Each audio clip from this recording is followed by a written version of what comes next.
I can't finish running the fencing in the back until I get all of this brush moved to the back, because once I close this, we're planning on putting a gate there, but it'll make it more difficult for me to carry these large loads of brush to the back, to, for burn. Before I can even do anything else, I have to do this, and then I'll continue with the fencing. I don't know how long I can work for, because frankly, yesterday I was out there till about 1 o'clock in the afternoon, and it was in the 90s, and I mean, it just kills me. It just really like drains all of my energy, this heat and the humidity.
Hi, love.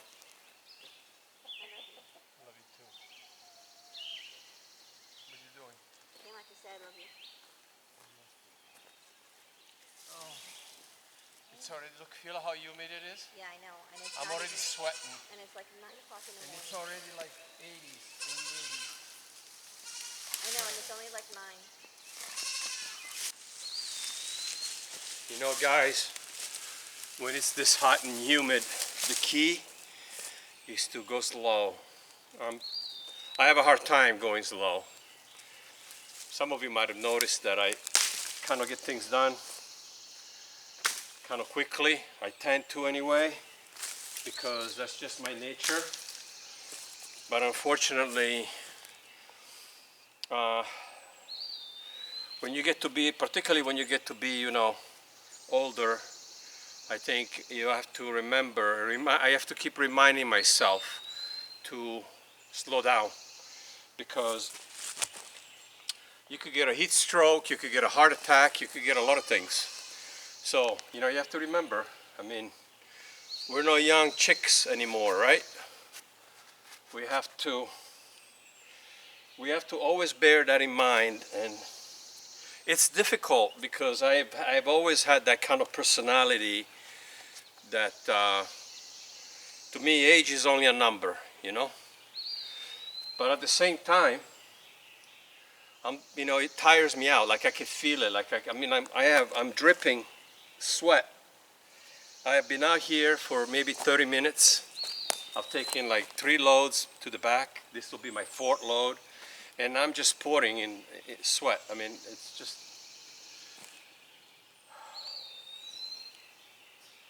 But I have to do this, because we're going to put a fence here, and I want to. It's okay to have a small place. It's okay to have, when you don't have a lot of money, but that doesn't mean that you have to, live in chaos. I can't stand that. I like to be organized.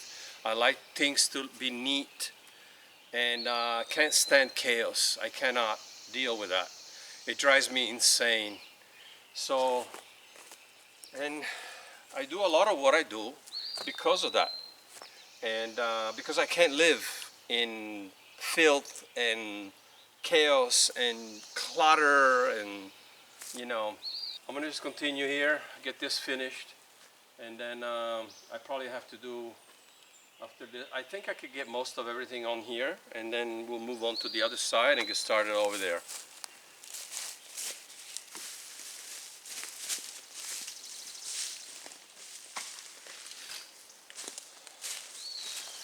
For those of you who are just joining us, welcome to the channel.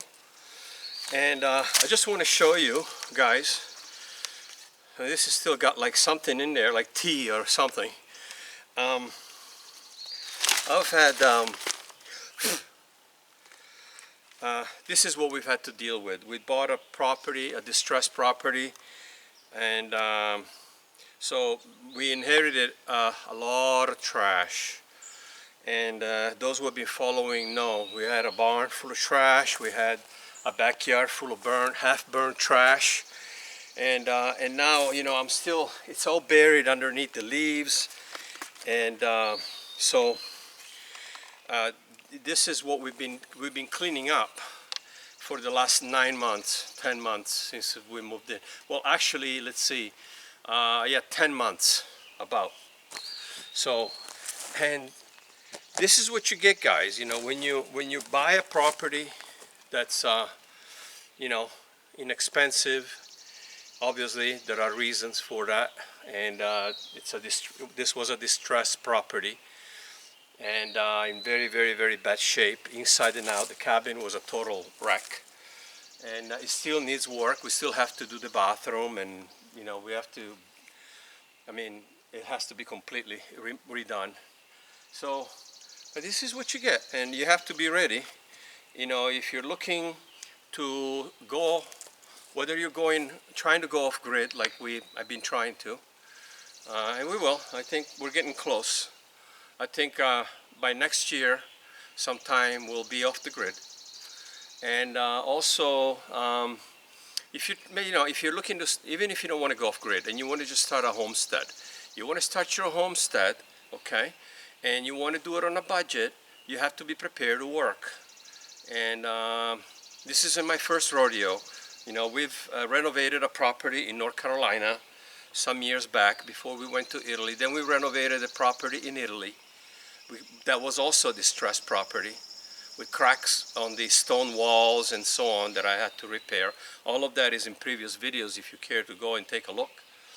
But this is what you have to be prepared to do, guys. And you got to roll up your sleeves and sweat and work. And you know what? You don't need a gym. You know, I used to work out like a madman when I was younger. You know, I did martial arts for a number of years. I did, you know, weight training, bodybuilding for a number of years. I used to be much bigger. I used to be 200 pounds, and now I'm like 170, okay? But I used to be 200 pounds of muscle. My arms were huge, you know, I was much bigger. My legs were much bigger. But, you know, now I don't have time for that stuff. And, you know, this is my exercise, working on the farm and on, you know, trying to improve our homestead. So guys, if you want to, you can do it on a limited budget. You have to be prepared to work. That's all.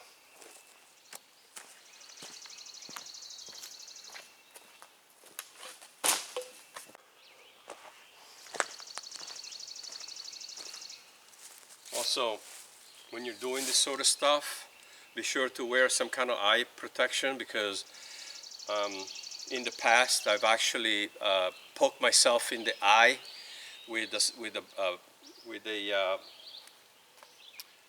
a branch, and I was very lucky because it got me on the wide part of the eye, not on the actual you know, what do you call that, I forget the name now, but on the collar part, you know, because that would be a big problem. But I poked myself on I had to go to the hospital and everything, emergency. And so you do have to be a little bit take some precautions. You have to be a little careful because your eyes are very, very vulnerable. And it doesn't take much. You don't realize it. Before you know it, the little stick will go ta right in your eye as you're trying to pull it out of there, you know. So anyways, that's my advice. Wear eye protection when you're cleaning, doing the, you know, land clearing.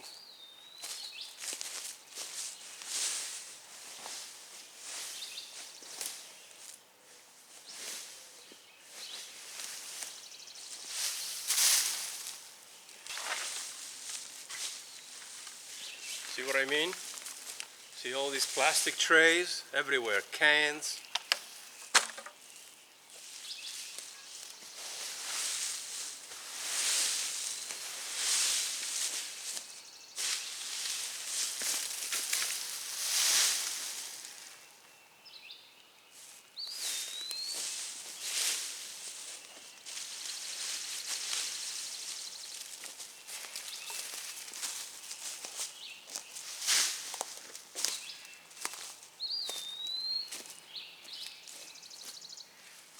You know, the thought is, if you work hard enough in life, eventually you will reap the rewards.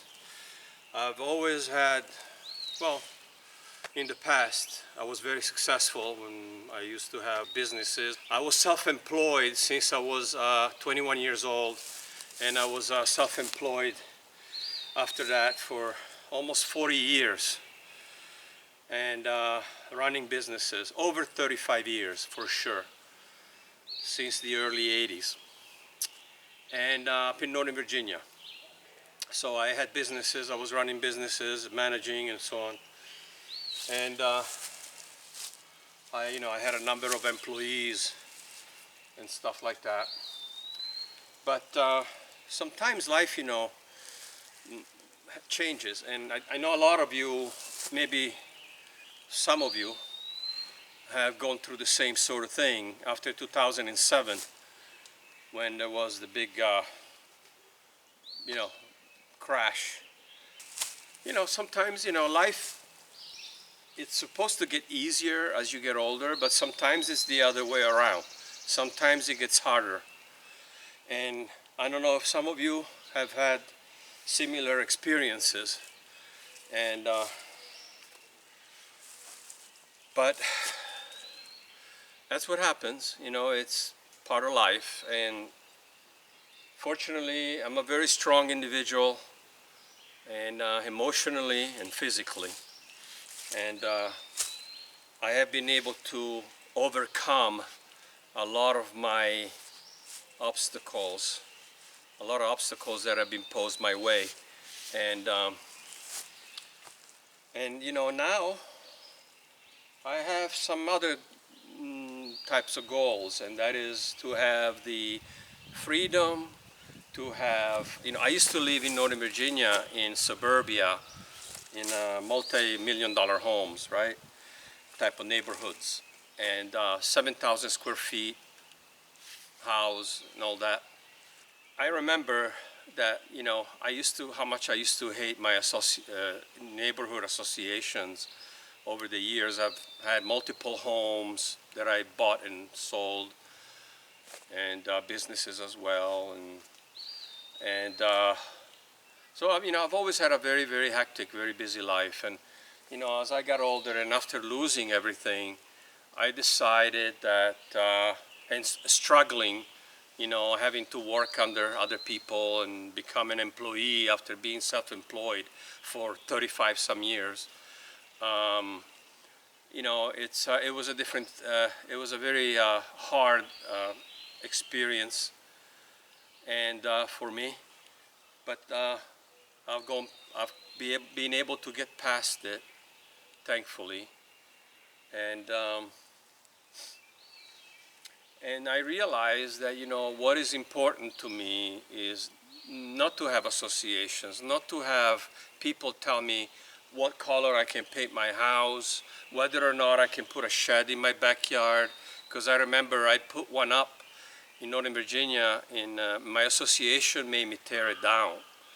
And that's what they do, they have rules, and they'll tell you, you know, what you can and cannot do. If you want to change the color of your front door, you can't.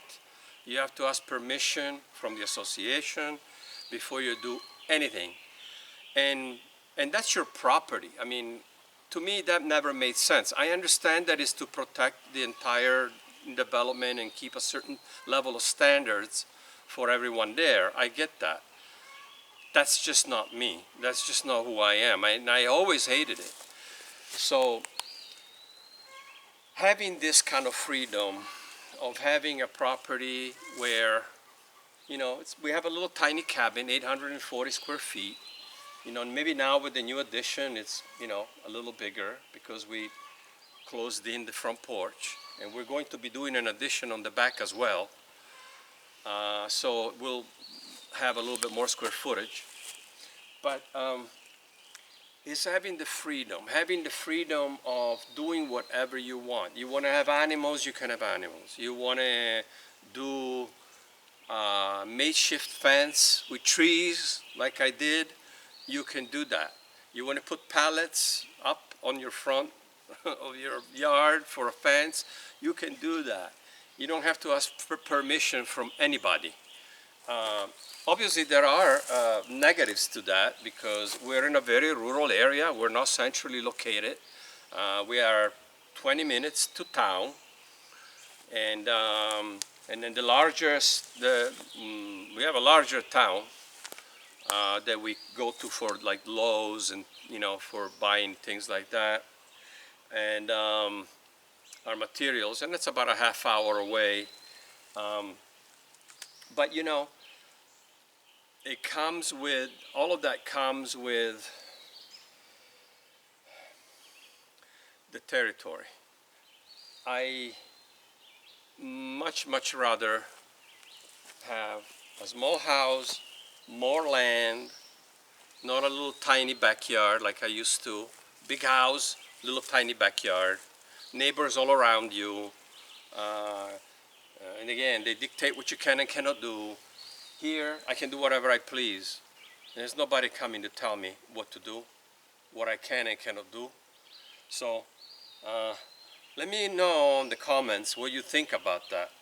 But I wanted to let you guys know, because where I come from, you know, with that idea. Because, I mean, life is not that long. When you really think about it, you know, you're 15 years old and then you wake up one day and you're 59, which is what I am right now.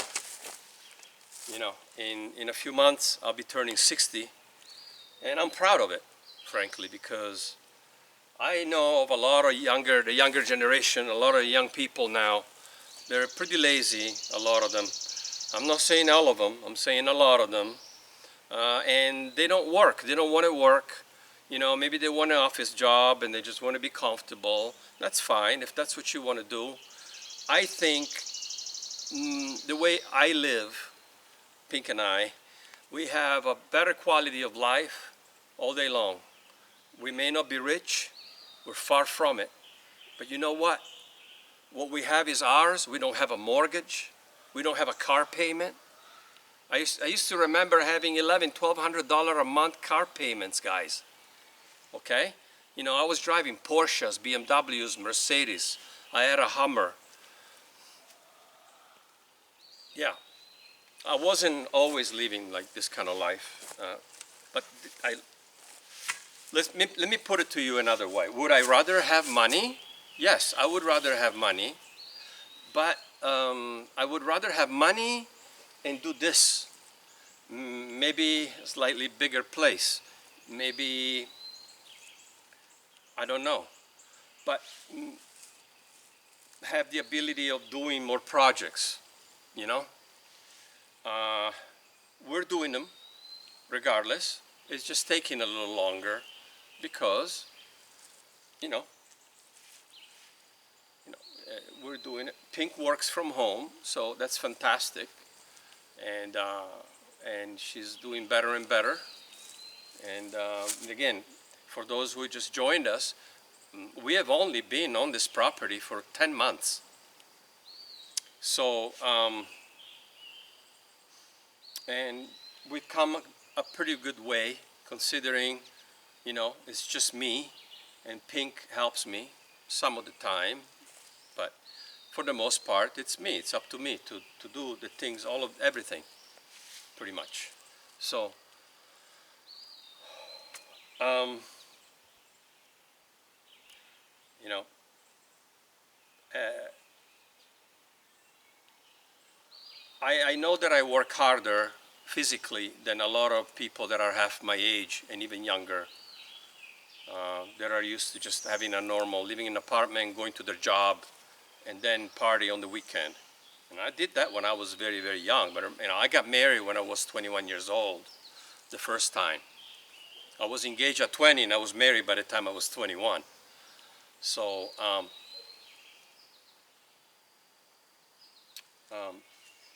but I always did things. Everything I do, I learned on my own. I never had anybody teach me anything. I never really grew up with a father. He was never around for a number of reasons. So I really barely knew my dad.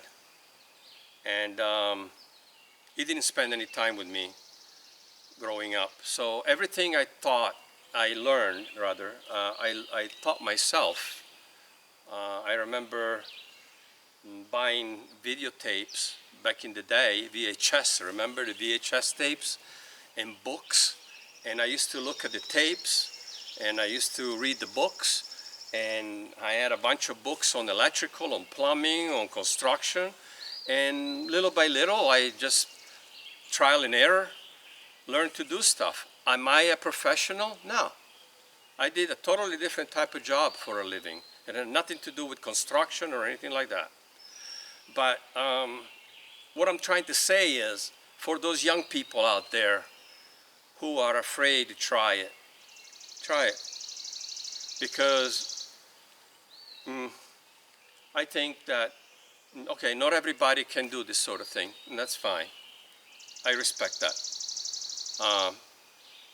But for those who want to, you can do it. If you want to do it, you can do it. I believe that humans are very resilient, and even, it's been proven throughout history that when people go through tough times, they come out stronger, or they die. So hopefully, it's better to let the bad experience make you stronger. Let the bad experience teach you the lesson, learn from it, grow from it, and don't give up. Because if you give up, it's over. Don't give up. Never give up. We had to work very hard to buy this little property, and we've been flipping properties for a few years, Pink and I, since we've been together. This is our third property, and we've been together now about 9 years, going on 9 years now. So, but if you want to do it, you can do it. You just have to go for it. And little savings, fine. We bought this property for under $45,000, okay?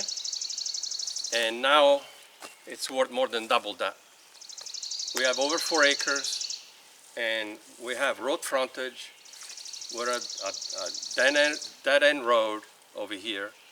We really don't have that much traffic at all, other for a few people on a Sunday, or they have Bible study. There's a little church or chapel right here. It's very tiny.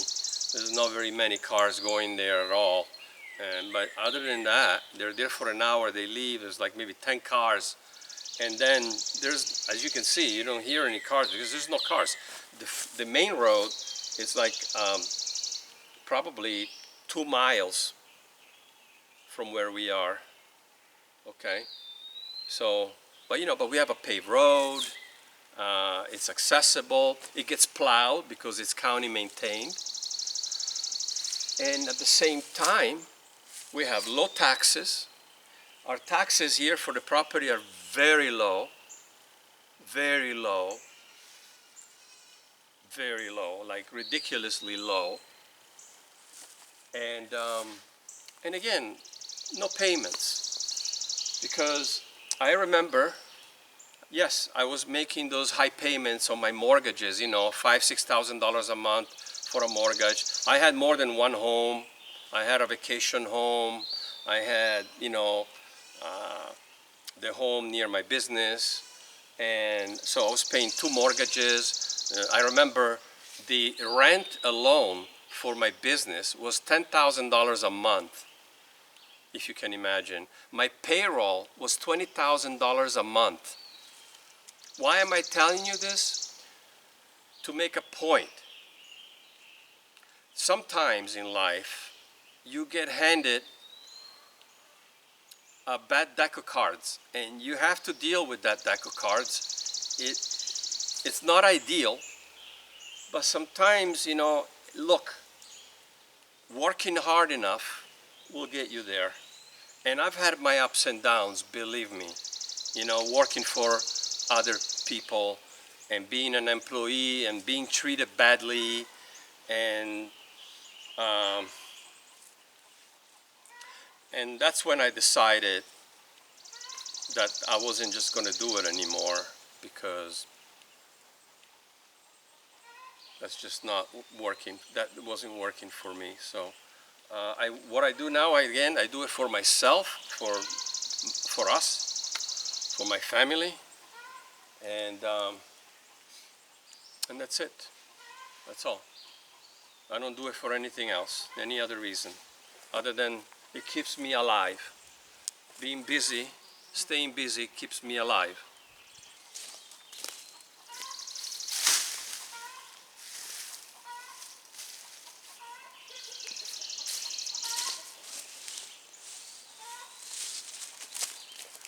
Let me tell you one more thing. Money helps in life, having money.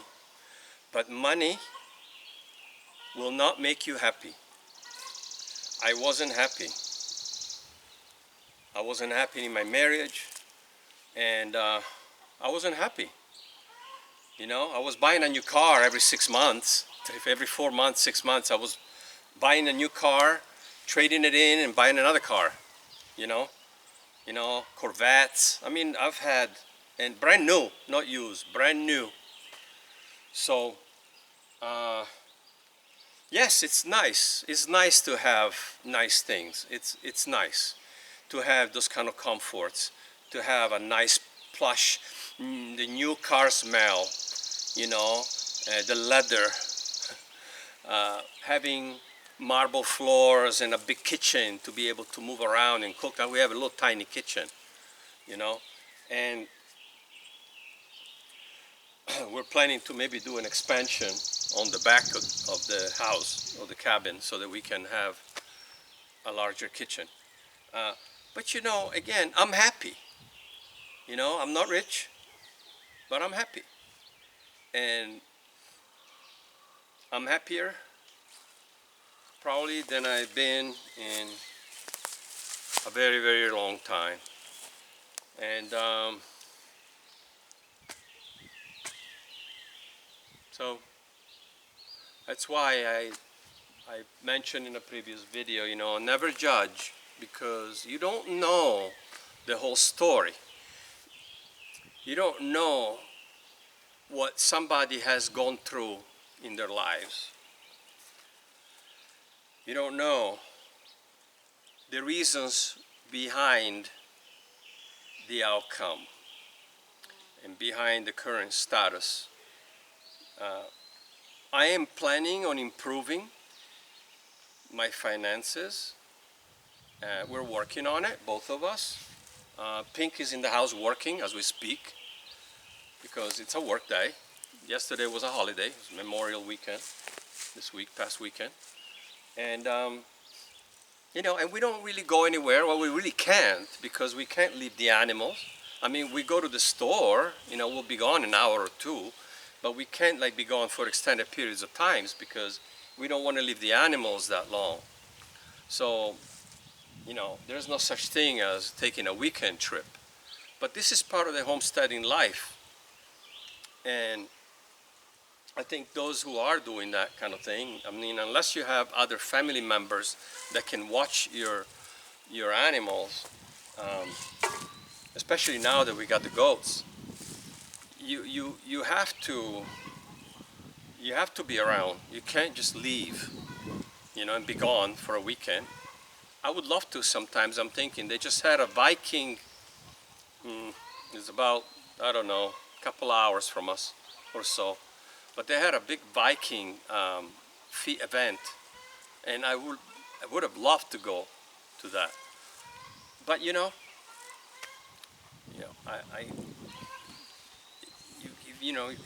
have to. Sometimes you have to make choices.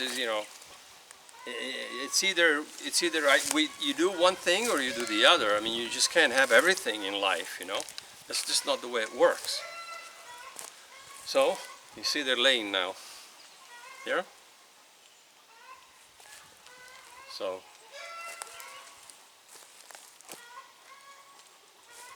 You see, guys, I got my flag back. Look, there's a little bit of a breeze blowing now. Thank goodness. Just a slight breeze. But I got my bracket broke, so I had to go and buy it. This time I bought a metal bracket as opposed to a plastic bracket, so that my flag, hopefully, will stay put. Because when the wind blows, it blows, and it just ripped the whole thing off completely. So it broke it. So now I have a very good heavy-duty bracket. Bought new rings for it, so it doesn't get tangled up. Anyway.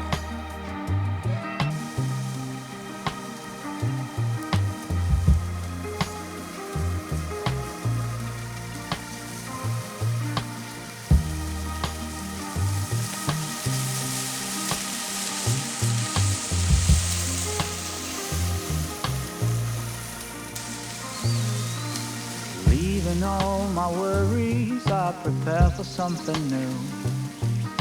Whatever it was that held me back, I'm sure it wasn't true.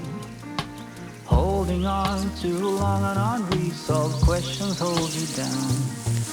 What could have been a friendly smile has turned into a frown. I'm moving on and on. On and on. I'm moving on and on. On and on. I'm driving in my car, the road is long and full of dust. The landscape changes around me, on and on, I feel I'm lost. Whatever happened to me, happened for my highest good.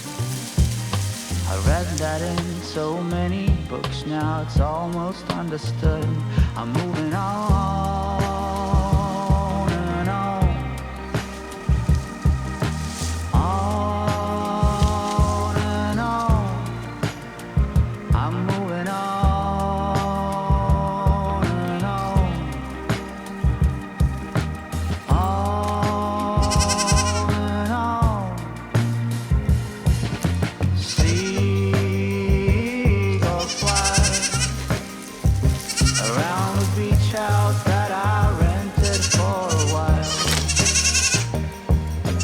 You can try to find my number or my FBI file. Sweet is my location, sweet as well my destination. If you're looking to begin, then look no further than within. I'm satisfied with what I've got and still eager for more. The change that you've been looking for will come knock on your door. On and on. On and on. On and on.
Look at that.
I haven't been able to cut the grass because the mower broke, so we're going to leave it alone, let it grow. I'm only going to be doing weed eating on the other side of the fence and just do like into the orchard with the weed eater and our sides here. The front yard doesn't really get much grass, so we're not worried about that so much. But all here, I'll do this all with the weed eater, and it's still, I don't mind. I'm used to it, you know, because when I was in Italy, when we were in Italy, I was doing the weed eating all the time, and that's how I was cutting my grasses, with a weed eater, and a very, very heavy one too. So at least the one I have now is light, it's not heavy. So we started our fence, and we stopped there, and then once I get done with my burn and everything, and the, you know, clearing of the land, I'm going to finish running it all the way around. After I do that, and close in the side here, by the side of the driveway, then I'll be able to let them out. I don't want them coming into the front of the yard, so I have to fence this as well on the front here. So once I get that, you know, fenced in, then I'll let them out, and they can go wherever they please, pretty much. And they'll have tons and tons of land to roam around, a few acres. So they can do all that cleanup for me. We keep getting a bunch of weeds all around these stumps here. I had already cut them back, but they keep growing because, you know, that's what weeds do, especially around stumps. But they'll be able to eat all that. Our grapes are doing okay. They're growing. These are our grapes right here. Okay. This one looks like I thought it was dead, but it looks like maybe it's putting out some leaves. We'll see.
done for today, guys. It's ridiculously hot. So I'm going to let that finish burning for today. I'm gonna call it a day, and then tomorrow I'll finish, and then I can finish the fence. I don't have that much more to do. We'll have to have another burn tomorrow. But after that, I'll be ready to finish the fencing. If you haven't subscribed to the channel yet, be sure to do so, and so that you don't miss on our projects, and hit the notification bell so that you can be notified whenever we release a new video. And if you refer back to, a few months ago, some of our videos that we did a few months back, you'll be able to see that we have come a long way. So things are definitely moving along. I'm pretty much a one-man show, so things get done as quickly as possible. But I'm really tired now, and it's not the work that's tiring me out, it's the heat and the humidity, because it's super humid. So thanks for watching, guys. See you soon.